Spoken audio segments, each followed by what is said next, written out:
Nabatay naman ang isang batang 6 na taong gulang sa sunog na sumiklab sa Antipolo, Rizal. Ang nasa 50 pamilyang nasunugan sa evacuation center magpapasko. Nasa frontline na balitang yan si Gary De Leon. Tawag na dapat, alaala ka! Malaking sunog ang bumulabog kagabi sa isang residential area sa Barangay Kupang sa Antipolo. Ang ilang residente, sinubukang pampigilang kumalat ang apoy. Sina Gestoni, nagulat na lang daw na makita ang malaking apoy na nagsimula umano sa katabi nilang bahay. Wala raw na iligtas bukod sa kanyang bag. May parang kurtina doon, na yung parang nagsilbing may dingding doon.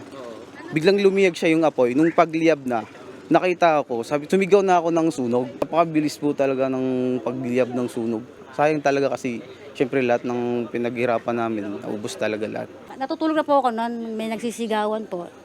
Tapos nakaamin na po ako ng mga usok, taranta na kami. Bukod sa mga natupok na ari-arian, isang batang 6 na taong gulang ang namatay sa sunog. Kinilala ang biktima na si Austin Pelomeno. Ayon sa nanay ni Austin, natutulog sila ng sumiklab ang apoy. Kasama po kami nun sa court, doon po sa baba. Inaampok na po siya, pinakyat ko po siya sa bahay para matulog. Hindi ko po alam na ganun. Doon na po pala yung huli nung Anong- Hindi ko po akalain. Ganun ang mangyayari.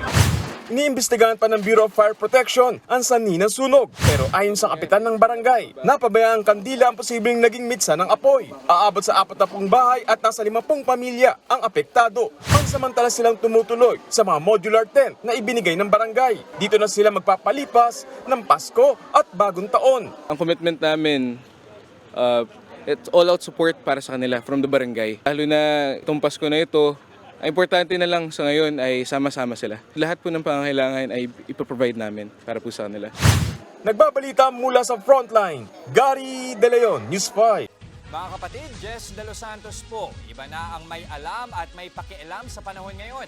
Para sa tuloy-tuloy na balitaan sa Frontline kahit weekend, mag-follow at mag-subscribe sa social media pages ng News 5.